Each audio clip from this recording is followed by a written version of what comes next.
This is Gigi Johnson from the Innovating Music Podcast at UCLA's Herb Alpert School of Music. This is a re-recording of a podcast. We've done that a couple times where something happens in the world that makes the old podcast maybe not as sensible. This one was a really interesting change in direction. Michael Gitig from G-Technology has a fabulous studio in Hollywood where he has young and not young creators for music, film, and television come in and use their equipment and learn how they create and look at workflow. So we talked about this before the pandemic and before the work from home and stay at home orders. And so we decided instead of putting out that episode to re-record it, taking a look at how a physical support structure deals with everyone now not being producing physically and how they can be of help. So you're going to enjoy this podcast. We get very philosophical toward the end, but it really is about sharing what we know. And they really have been trying to help share what they know to help creators move to home and rethink what their workflow is, as they tend to call it workflow therapy, but how to give workflow therapy from home, but also how to think about the future of production. Are we going to be talking about virtual sets and Unreal Engine? And also how are we going to think about work-life balance in a post-pandemic creation and production world. So enjoy this episode and think about what your own organization has done to be able to create from home and what you could do differently. We did talk before the crisis happened, and I was asking about your fabulous space in Hollywood and what G-Technology was and all of that before we were all having to produce, create, consume, forage out of our residences around most of North America and the world. So I guess I'm going to start this conversation from a different lens. How are you thinking, Michael, about what the role is of G-Technology in having such a great facility for people to do live production in this era of creating in place? Well, it goes without saying that the space has been shut for about a month now. And one of the first conversations we had leading up to the full closure and the work from home order was, well, what do we do? How do we continue to support the communities that we're a part of? And the space is still there. It's still full of really awesome things. And at some point soon, we're going to get back to it. But it's just not part of our usual. It's not in the quiver right now. We don't have the opportunity to offer it up, and we don't have the opportunity to bring people into it.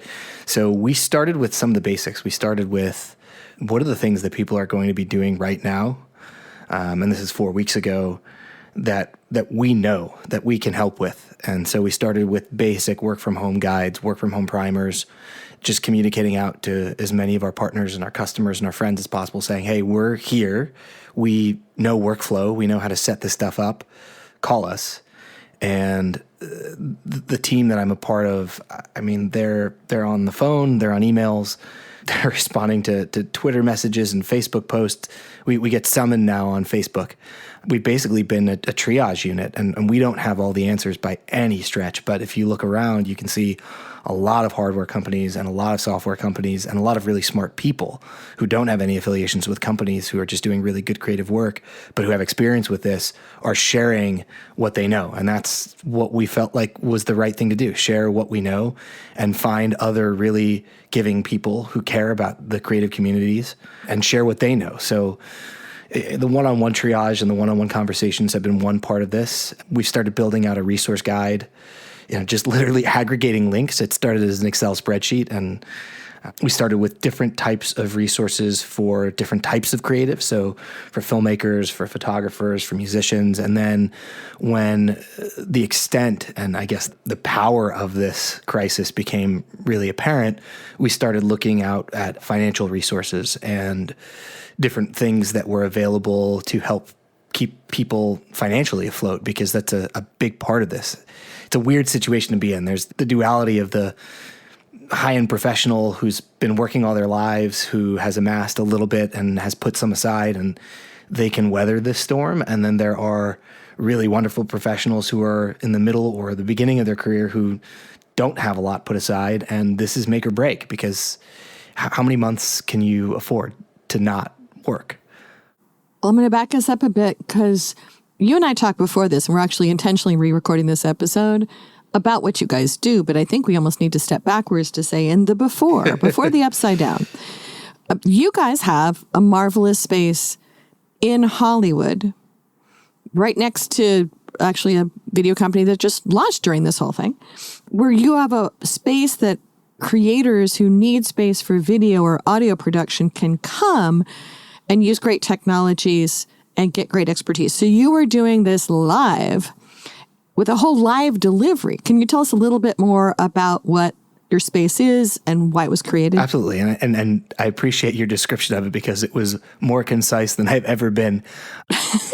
We built this space as a way to connect with people who are doing creative work. And for us, what we realized was that the only way to understand how we can contribute is to understand how people are working, because there's so many different ways and so many different technologies that are driving changes in that space, that to just imagine and say, hey, this is what we think you should do without actually seeing it in a material situation was really impossible. So we built a space that allows for any type of creator to come in.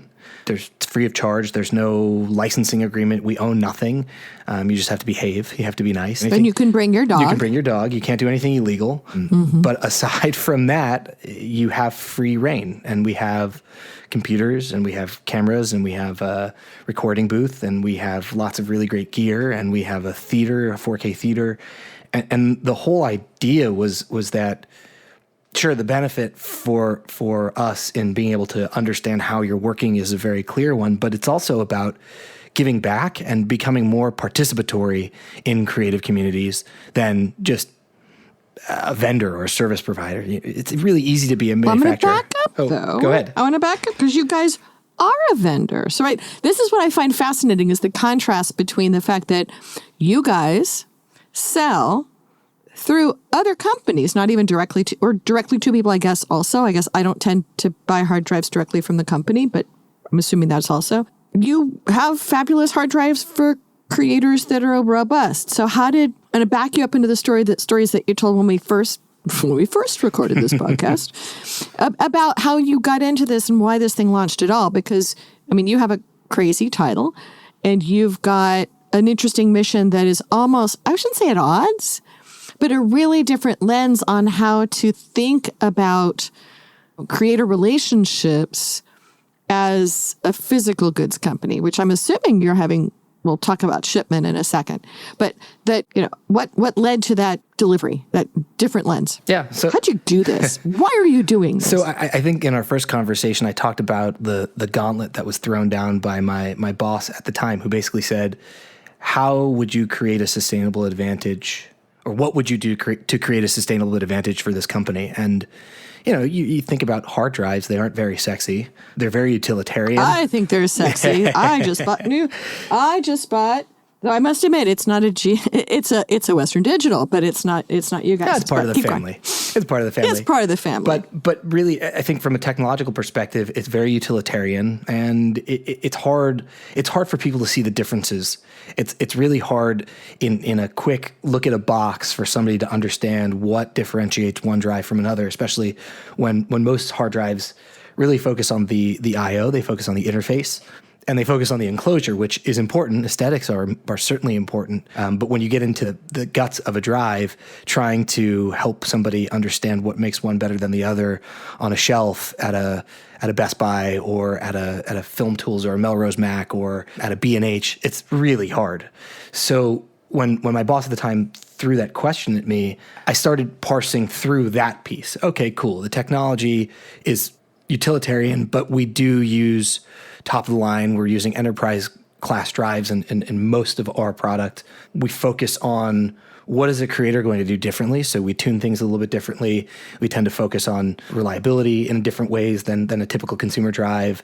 An enterprise drive can be kept on 24/7. So there are things behind the scenes technologically that to me, we're like it's like a passport. Like you can't travel without the passport. You have to have a good product to get your foot in the door, but then you've got to go beyond that to think about what is really going to make your company stand out. And I was a nerdy MBA, and one of the things that I really was fascinated by, as one should be, yeah. One should always be a nerdy MBA. Yeah, that's a whole different that's a different episode to talk about how I stumbled into that. But I came at it from I was not a business-minded person before business school. So I was fascinated by this idea of sort of CRM and customer relations.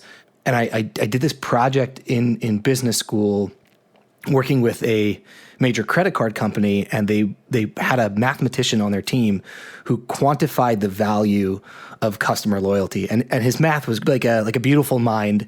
It was so out there, and it was a mix of science and art and abstract logic and assumptions. And I kept thinking, why do you have to go through such loops to convince people that it's important to have a relationship with your customer? Because that's almost more important right now. Right? Oh, yeah. I mean, that is, in my mind, that's one of the most important things right now. So anyway, getting back on track, when my boss asked this question, I did the deep dive and I thought about it. And the thing that really struck me was that if we wanted to have a sustainable advantage in the long run, and if we really wanted to be a company that was part of the creative communities rather than just a vendor and a manufacturer, we would have to find ways to support and to build on the relationships that we already had. And the space really gave us the ability to do all those things. It gave us a place for us to test ideas, to have one-on-one conversations or one to several conversations with people who are changing the space, to allow for education to take place, because I know for different types of creative education, it's expensive to get a room. It's expensive to get into a hotel and hire a ballroom or rent a ballroom out or rent a facility. And we have that. And now we can let people come into it. And if you're a filmmaker, getting a theater to screen your film in is sometimes it's cost prohibitive. So we thought about all the different things and tools that people would need and tried to build it into the space that could be multi-purpose. So we can build relationships, we can meet with people, we can allow for education and workshops and all this other stuff that, in my mind, builds that relationship in a meaningful way. Because it's easy to get lost in the idea of we're going to build a relationship and you just provide lip service. I think it's not entirely cynical to think that that's what some big companies do, because it happens. You've probably seen examples of it. But for us, working with creatives, I think creatives are very astute. I mean, having been one and still pretending to be one, sort of. Sometimes I think we're all pretending to be one, or now we're all professionally doing that from our house. I was going to say, I feel much less like I'm pretending these days, because I'm definitely making more music now that I'm home more with especially with my daughter who loves making music. So we wanted to do it in a real way, in a meaningful way. And that's sort of how we got to where we got to. And since we made that decision, it's been great, because a lot of the stuff that we did, and I by no means will take credit for having thought of this first. You can think of companies who have done this in meaningful ways many, many times over before we even got the idea of it. I love thinking about Red Bull Music Academy was one of the first ones that I really just fell in love with. I thought not only did they have the studios, but they also had the live element, this community building. And there are a lot of others. Yeah, there's been a lot of research that actually validates what we're doing in terms of how critical it is to build these kinds of resources in for your customers so that they don't just feel like you're selling them stuff. And we're not. I mean, you could tap into anyone on my team right now, and I guarantee you that they're doing something that isn't their job, right? Like designing a workflow or troubleshooting the I/O box that you have running from your microphone and your camera to your computer is not that. We don't build that stuff. That doesn't really impact your hard drive, but they're on the phone doing it because they just feel so strongly and passionately about it. So that's the long story of how we ended up with the space. And I think you're bringing the point back full circle, which is now we don't have that space. It's a totally different ballgame. And not only that, but And I was thinking about this as we're gearing up to do a conference, if someone listens to this later, that we were thinking in terms of physical space as a limitation, right? So that we only had X amount of space, only a certain amount of hours in the day, and we actually were scheduling it assuming, half-hour sessions and breaks, and suddenly it's like, why are we doing that? People can tip in, tip out, listen, whatever. That I think a lot of things, I'm doing this also at the university with classes, that we think in terms of limitations on design because of physical delivery. You guys have gorgeous space, but you're probably also thinking who can use what when, and now you've got time as your limiting factor in relationships and the gear someone has at home because they can't get stuff drop shipped anymore. So how did you guys make the transition, and how has it rethought what you do? Well, so I think the second question is probably the first one to answer, because it started right away. It started probably a few weeks before it was apparent that there was going to be a lockdown. I was very fortunate to be at a wedding with somebody who was planning to take a long trip, and he had some contacts at different companies, and we got into talking about, well, are you actually going to go? Are you sure you're going to be able to get back home? And it progressed into something where it became clear to me that this was going to be much more impactful than any of us were ready for. And so when I came back from that wedding, I went to my team and I said, look, I don't know what the future holds, but if these conversations that I am having are any indication, we're going to be sheltering in place. Everyone is going to be sheltering in place. And I don't know for how long. I don't think even then I could have imagined how long we would be looking at. But we started the conversation then, and we started thinking, well, what is that going to look like for us? What is that going to mean when the space goes away and we no longer have the ability to send care packages or loaners or demo gear out to our friends and our colleagues? And how are we going to continue to contribute in a time that the creative work that's being done is going to shift, right? Like it's almost all production has ground to a halt. Most recording studios have been shut down completely. Photography is still happening, but on a fairly limited basis, because you're not going on assignment anywhere. You're really limited to the geographic region that is close to you. So we started having that conversation probably 2 or 3 weeks before any shelter in place or work from home orders were given. And what we came to was, first we've got to start thinking about what are the first response of issues that people are going to be dealing with. And we agreed that the first one was going to be around consolidation, around getting your data consolidated onto one hard drive and being able to move it. So it's really, I guess, consolidation and movement would be what we started talking about. And then we started workshopping, right? We started designing workflows for, here's what your setup might look like if you're in a big office, a small office, or no office at all, but you're used to working outside of your home. Here's what your data might look like. Here's where it may be living. Here's the number of people who might have access to it. And then just literally whiteboarding and drawing out what your solution set might look like.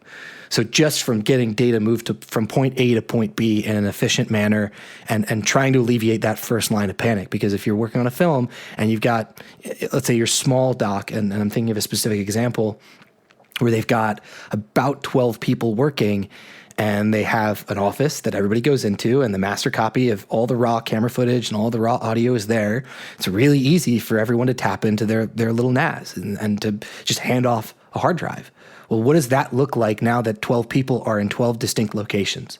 So we started doing that. I think that was the first area that we looked at. And then we started looking at, okay, now if you've got your data from wherever it needs to be coming from into your home, how are you going to set yourself up optimally so you can continue working, or so that you can start working in a different way? Because some people, they're already on Frame.io. They were already using Bebop. I'm thinking very film-centric because... What is Frame? I was going to say, what is Frame.io? What is Bebop? So Frame.io is a video collaboration software. It works well with most NLEs. It's just what's an MLE? For a non-linear editor. NLE, yes. Okay. So that's for film production. Bebop Technology is a new company that effectively allows you to you can log into a virtualized workstation no matter where you are from any computer and have access to any software, any number of GPU or CPU cycles that you want. So you basically tell them what you need and what you need to do. And you can go into Google Chrome and log into your Bebop Tech. And now suddenly you might have the power of 50 computers, a full server farm, and you pay for 20 Adobe Creative Cloud licenses or 20 Avid licenses or DaVinci licenses, whatever it is. Effectively, you don't have to have that system in front of you. Your computer works as a terminal. So there are a lot of really amazing technologies like that. And if you're in that camp already, you're probably just going to be moving data. But if you aren't in that camp, and now you've got to start thinking, how am I going to collaborate remotely, or how am I going to do work with multiple people online? We started building the range of options out. So that's where this resource guide started to take shape. So while Frame and Bebop are great, Bebop is a little bit higher end. Aspera is definitely higher end. Aspera is a technology used to move large files very quickly and very securely. Frame is a bit more reasonable. So I think an individual or a small team could definitely afford a Frame license, but maybe that's not what you need. Maybe you just need a local machine and a cloud backup, or there's so many different flavors. And so we started attacking that. I was going to say, though, that in many ways, this is not your core business. I mean, I'm being devil's advocate here that, you're almost like the Rosetta Stone for some of this stuff, that you're the translator between the creative art and the tech art, but you're trying to make the pieces that are not yours work for the creator and translate that. And that's what I really loved about, other than seeing your dog, when I stopped by your facility. And then, so how do you translate that to who your community then is now? And then how do you deliver that? How are you delivering that knowledge, relationships? Is it all one-to-one? You're developing your resource base, but does this change the nature of who you deliver to? I don't think it necessarily changes the nature of who we deliver to, but I think it might expand what they think about us. When the studio started, we were really behind the scenes, so there wasn't a lot of publicity about our existence. It was let's get up and running, let's figure out what our mission is and how we deliver on that. And then as we can scale, we will scale. And as we can market ourselves more, we will, and we'll tell more people. I think this has sort of forced us to the forefront in some ways. And mm-hmm. I love the description as a Rosetta Stone, because in a lot of ways that's what we're doing, but we're also functioning as a connector, because we're not the Frame IO experts. We're not Sonnet or Atto or HP experts, but because we've taken so much time to build our space and focus on workflow design, we know the people at all of those companies who are the experts. So when somebody calls and says, hey, this is the problem, I'm trying to figure this out, we either are aware of resources that exist already, pre-recorded or pre-created collateral that's out there that can help somebody get over whatever hurdle they're facing, or we know the person to call and say, hey, this is what we're trying to do here. We don't really know what the right solution is. Can you help out? Can I connect you? And it kind of speaks to what data is in the whole picture of creative work. We're, again, not the most exciting, but we're an anchor of it all. Almost everything that we're creating today is a 1 or a 0 somewhere. It's on a hard drive somewhere. So if the creative industry grinds to a halt, well, our business grinds to a halt. We don't really have anything. So our job is to help make sure that people can keep moving. And workflow is one of those things, especially when you're trying to get out from the panic of my industry just shut down. I don't know what I'm going to do next, but I know I need to do something. We can help you get set up so you can think about that something. We may even be able to help you do that something a little bit. And if we can't, we can hopefully connect you to somebody else who can. But at the very least, if your workspace works, and you can do as much as you possibly can with the stuff that you have in front of you, whether you're completely limited and all you have is a laptop, or if you've got a really great setup, well, then you can still create. And that's important. So what are, I know that most of my information is anecdotal about what people are creating right now, and I hear a lot of it on the music side and a lot of this also on the sort of live production side. And as we were joking, this is what I'm spending a lot of my time on. What are you anecdotally or non-anecdotally seeing about what is being created right now in what spaces, what type of work, in anticipation of reopenings. I am seeing people talk about some really interesting new production flows, including remaking advertising with old footage, new audio, and actually trying to produce that as frantically as they can right now. What are you seeing in terms of things that people are creating right now? Well, there's definitely some buckets. There's projects that were in motion before the shutdown that are in post. That's a big chunk of what we're seeing. Things that are in various stages of post-production or various stages of editing or mixing if it's audio, or curation or editorial if it's written word or photographs. There's a lot of that. I think it took a minute for folks to figure out how to continue that process, but that seems to be up and running, and it's changed. It's challenging to do color remotely if you don't have a C3 spaced color monitor, a proper 4K C3 100% monitor in front of you, which is an expensive piece of equipment. So your colorist may be able to look at it, but maybe your producer or director can't see it in the exact same way. So there's some give and take there, but post is a big piece of it, and we're seeing that, and we're seeing projects get finished. On the production side, I think there's sort of two camps. There's the folks who are trying to figure out what to do with themselves, and they're doing independent projects, and they're maybe doing things that are fun and creative and smaller scale. I've seen tons of really entertaining videos online, some of them just ridiculous and silly, and some of them sort of fun and unique, and people who are using virtual camera systems in really interesting ways. And that's a whole world that I've heard a lot about is Unreal Engine and a lot of sort of virtual sets, which that conversation dovetails into when we transition out of this. It's going to take some time before we get back into a full mode, if we ever get back into a full mode as it existed before. My hope and my guess, if I had to look into the crystal ball, is that things will change. Things will be a little bit different, if not in some places a lot different. And so there are conversations about what does an Unreal set look like, or what does a virtualized set look like, right? You've already seen a lot of these Disney movies where it's 12 people in a box creating beautiful films. So if health and safety are an issue and we don't want to go to Death Valley to go shoot with, let's say, 50 or 75 people on a crew, can we do that in a small soundstage? So that's a big part of the conversation now, is looking at some of the virtualization software and techniques out there and seeing what can be done there. And that's, I would say that I haven't seen the results of that yet. You've seen sort of tests, but nothing. Netflix isn't producing a virtualized show right now. I think we're a little bit. It's too early for us to see the results of that conversation. But that's a big part of the conversation that I'm hearing. But I'm also seeing a fair amount of quick animation coming out. Yep. And some people have joked about that a lot of us have already been working from home for a while. Yeah. So that you've had dispersed production that's been part of a lot of people's workflow.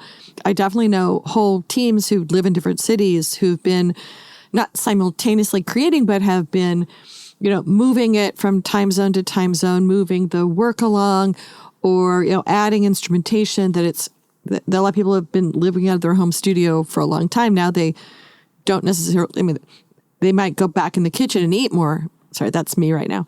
My home studio is actually decent. It's on the second floor of a really old house. So I'm generally in the middle of something and I smell, oh, my husband's been cooking. I wouldn't have had that if I was at my studio at the school. But I think it is, though, that you've had some people producing remotely for things. And now there's the ability, to rethink the relationships with the people you've been producing with, and to think about your skill levels and what you might want to add on. So we're definitely seeing some of that as well. And finding people who can translate, like you guys have a different role, because everyone kind of needs a translator now. Yeah. And animation is a great example of I think what it's doing to animation is just pushing where it was already going along a bit faster. Because to your point, they were already doing a lot of work. It was already doing animators were already doing a lot of distributed workforces, and the ability to work from home was already there. One of the really interesting things out of all of this, and this is where my brain goes, just because I think it having worked in film and in television and having a lot of friends who work in it, and obviously having a lot of really good relationships with people who are on the production side, on the electrician side, on the costume side, this idea of how we value time and a work-life balance. I think in creativity, we tend to think of all or nothing. You go neck deep for 6 months or 8 months on a project. You don't get a lot of free time. You don't get a lot of family time. And then you come back out of it and you sort of recharge for a little bit, and then you go back in.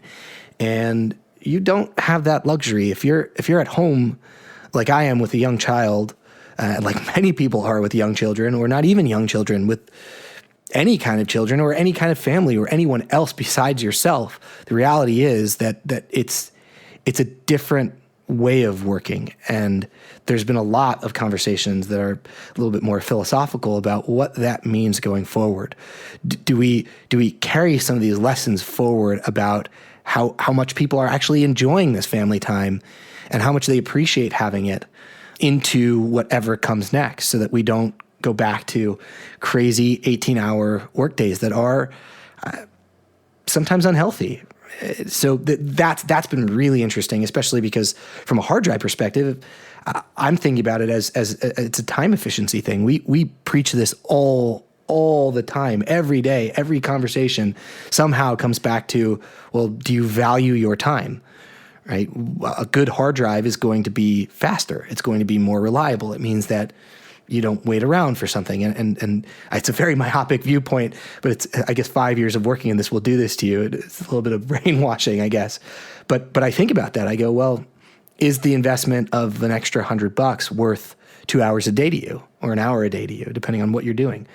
So that conversation has been really interesting, and it's actually starting to materialize in a lot of different ways. And I'm excited about that, because I think there are some very human lessons and very human takeaways from what we're all experiencing. It's a very collective experience, and I hope that we take to heart some of this stuff. And you've been obviously the conference next week. The conversations that you're spurring and the questions that you're asking are very much in line with these kinds of thoughts. I mean, what are we going to do for the next year or two when we have very little live music? Well, I might also contest that I've been on so many music calls and conversations, but for your average person, they have gone to less than 2 ticketed events a year. So for your average person with live music, it's not a large part of their life. There's a fairly small percentage that buy most of the tickets and go to most of the shows. So for some people, they possibly are consuming more music now than ever before, especially through YouTube. And it's an interesting question about time. And this is all to me about time. There was a great session I was at, losing track of time, yesterday. And again, we're recording this on April 17th of 2020.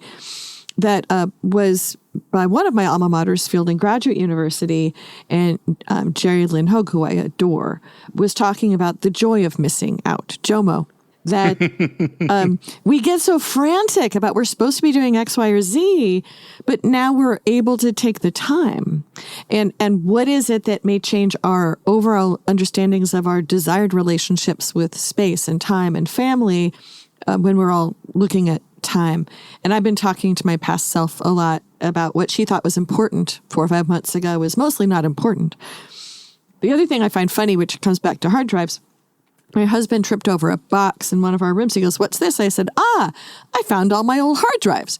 And I was going to take some time, which I haven't done yet, to actually see what was I storing in 2004 when I was producing early Google video and YouTube video channels when those channels were coming out. What was I doing? And of course, those are what looks like a tiny drive 5 times the size of the one I just bought to put terabytes of stuff on. And so, you guys have been storing time for a long time.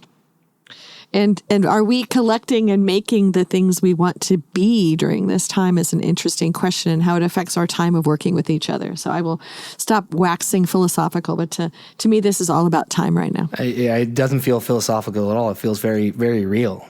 again, having a small child and two parents who work,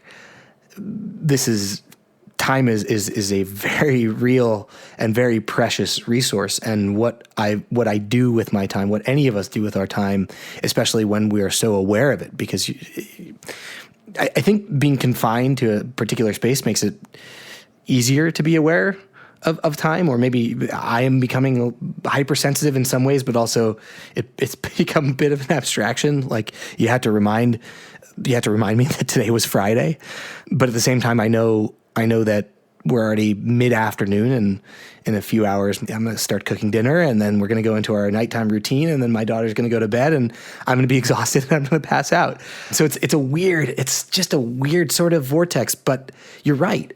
I think about what we're doing with the hours in the day. Our conversations when we talk to people about workflow and workflow design are never exclusively technical, especially in the last month.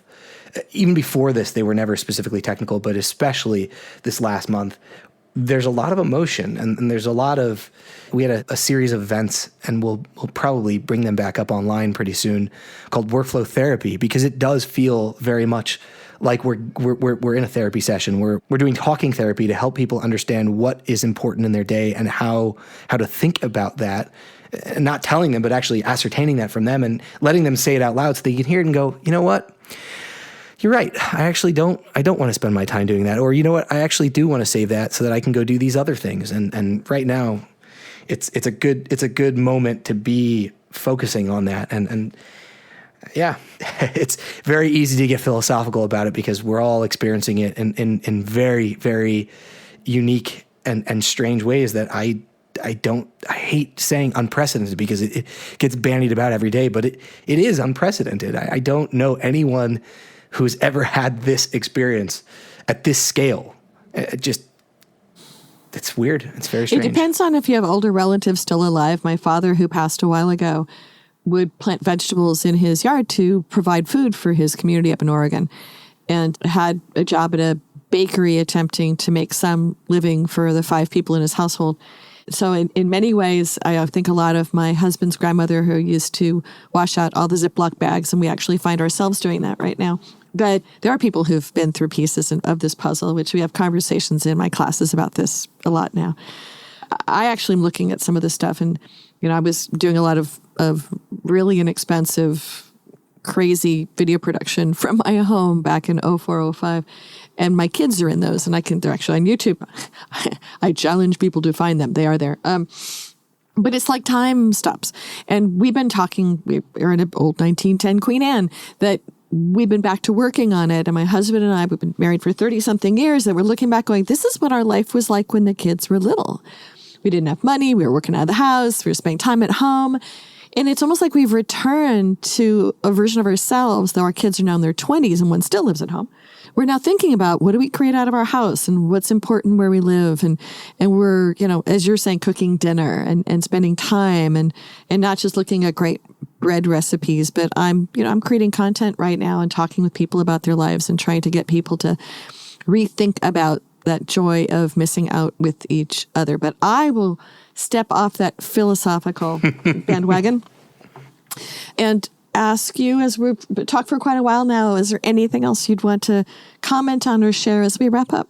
I think the thing I would love to say is just to say thanks first and foremost to you, to the myriad of people who are helping to provide perspective and some levity and some light in what we're all experiencing right now. I think it's very easy to be despondent and to feel a little bit defeated by this, especially for creatives who, your livelihood just sort of was pulled out from underneath you, and the outpouring of support. And I think I wrote this in the email that you're CC'd on with to the folks who've been into the studio, the camaraderie and the collaboration and the outpouring of support for each other has really been tremendous. And it's part of that overall reminder of what is important and how do we work together. And it's happening also from a company side too. I've noticed that there are